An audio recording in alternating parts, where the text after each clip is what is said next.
Buckingham Palace, a fortress of tradition, a symbol of unwavering power. But behind those imposing gates, a storm was brewing. A storm centered around a portrait, a queen, and a prince caught between duty and family. We all know the fairy tale, Prince William, the future king, versus Camilla, the once controversial queen consort. But forget the storybooks. This isn't about tiaras and titles. This is about cold, hard cash and the lengths one woman would go to secure her legacy. The whispers started subtly, as they always do in the hallowed halls of royalty. A misplaced document, a hushed conversation overheard, a flicker of unease in the eyes of long-serving palace staff. The subject? Queen Camilla's growing influence over the royal family's vast charitable trusts. These aren't your average bake sale charities. We're talking about billions in assets, sprawling estates, and priceless art collections.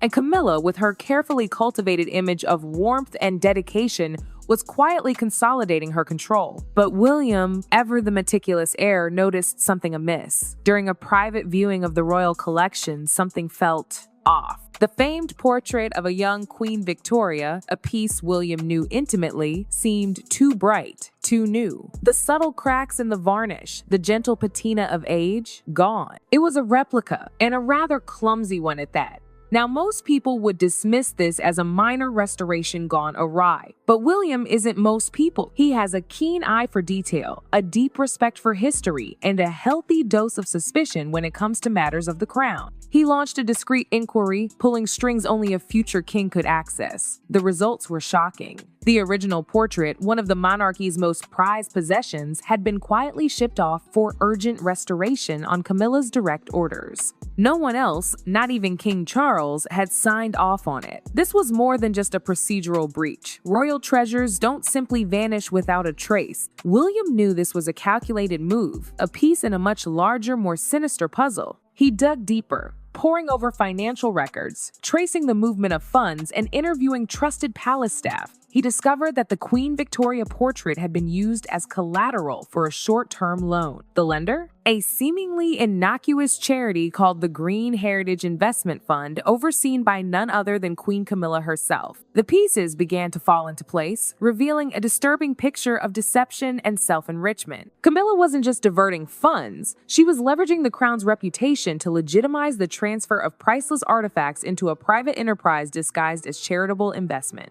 In essence, she was using the monarchy as her personal ATM. The implications were staggering. This wasn't just a scandal.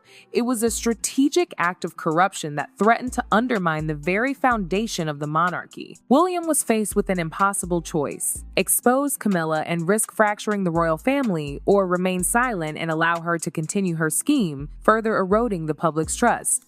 He knew he couldn't stand idly by. The integrity of the crown, the legacy of his grandmother, Queen Elizabeth II, demanded action. But how to proceed? Camilla was a formidable opponent, a master of manipulation with years of experience navigating the treacherous waters of palace politics. She had the king's ear, the support of influential donors, and a carefully crafted public image that portrayed her as a devoted wife and tireless servant of the crown. William knew that any misstep could be disastrous, potentially handing Camilla the moral high ground and jeopardizing his own future. He decided on a strategy of quiet, calculated resistance. He would gather irrefutable evidence, build a solid case, and then, and only then, would he confront Camilla and expose her deception. It was a dangerous game, a high-stakes battle for the soul of the monarchy. And Prince William, the reluctant warrior, was ready to fight. The first move was subtle, almost imperceptible. William began attending meetings of the charitable trusts, asking pointed questions about investment strategies and oversight protocols. He did it with a disarming charm, never directly accusing, always appearing genuinely interested in the details. But his presence was a clear signal. He was watching. Camilla, of course, understood the message perfectly. She responded with a carefully orchestrated campaign of distraction. Lavish galas were thrown in support of the trusts, featuring celebrity guests and glowing media coverage. Camilla herself was front and center, radiating warmth and philanthropy. It was a masterful performance, designed to deflect attention from the underlying financial irregularities. But William remained focused. He quietly cultivated allies within the palace, long-serving staff members who shared his deep respect for the monarchy and his growing concerns about Camilla's influence. These individuals, risking their careers, provided him with invaluable information, leaking documents and whispering insights into Camilla's inner circle. One particularly revealing piece of evidence came from an unlikely source, a disgruntled art restorer who had been pressured to create the Queen Victoria replica. He confessed to William that he had been offered a substantial bribe to keep silent about the substitution. This was a crucial breakthrough, providing direct evidence of Camilla's deliberate deception. As William's investigation intensified, Camilla grew increasingly desperate. She began to isolate William, subtly undermining his authority and spreading rumors about his mental state.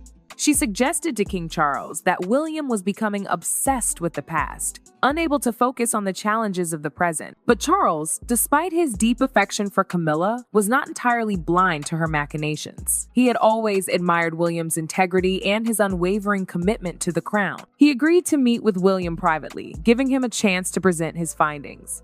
The meeting was tense and emotional. William laid out the evidence, methodically detailing Camilla's financial improprieties and her deliberate deception. Charles listened in stunned silence, his face growing paler with each revelation. He had trusted Camilla implicitly, and the betrayal cut him deeply. Confronted with the irrefutable evidence, Charles knew he had to act. He summoned Camilla to his private study and demanded an explanation. Camilla, initially defiant, eventually broke down, confessing to her actions but insisting that she had only been trying to secure her family's future. Charles, heartbroken but resolute, informed Camilla that her actions were unacceptable and that she would have to face the consequences. He stripped her of her financial authority and ordered her to withdraw from all involvement with the charitable trusts. The news of Camilla's downfall sent shockwaves through the palace. The carefully constructed facade of warmth and dedication shattered, revealing the ruthless ambition that lay beneath. The media went into a frenzy, dissecting every aspect of the scandal and speculating about the future of the monarchy. William, though vindicated, felt no sense of triumph. He had exposed the truth, but at a terrible cost. His family was fractured, his father was devastated, and the monarchy was facing a crisis of confidence. He knew that the road ahead would be long and difficult, but he was determined to restore the public's trust and to ensure that the crown remained a symbol of integrity and service. The aftermath was a whirlwind. Lawyers descended like vultures, sifting through the wreckage of Camilla's financial empire.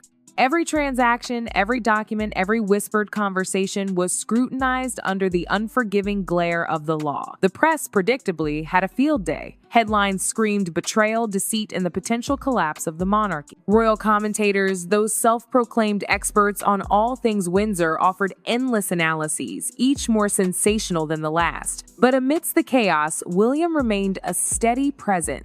He understood that the monarchy's survival depended on transparency and accountability. He insisted on a full and open investigation, even if it meant airing the royal family's dirty laundry for the world to see. It was a gamble, but one he believed was necessary to restore public trust. The investigation uncovered a web of offshore accounts, shell corporations, and questionable art valuations. It became clear that Camilla's scheme was far more extensive and sophisticated than initially imagined. She had been siphoning funds from the charitable trusts for years, diverting millions of pounds into her own private ventures and those of her daughter, Laura Lopes. Laura, initially portrayed as an innocent pawn in her mother's game, soon found herself under intense scrutiny. It emerged that her art firm had benefited enormously from the diverted funds, allowing her to acquire valuable pieces and establish a prominent position in the art world. Whether she was a willing participant or simply a beneficiary of her mother's actions remained a matter of debate, but her reputation was irrevocably tarnished. As the scandal unfolded, King Charles retreated into himself. The betrayal by Camilla, the woman he had loved and trusted, had left him deeply wounded. He struggled to reconcile the image of the devoted wife with the ruthless manipulator who had exploited his trust for personal gain. He became withdrawn and indecisive, leaving William to shoulder the burden of leadership. William, however, was not alone. He had the support of his wife, Catherine, who provided unwavering counsel and strength. She understood the immense pressure he was under and helped him navigate the treacherous waters of palace politics.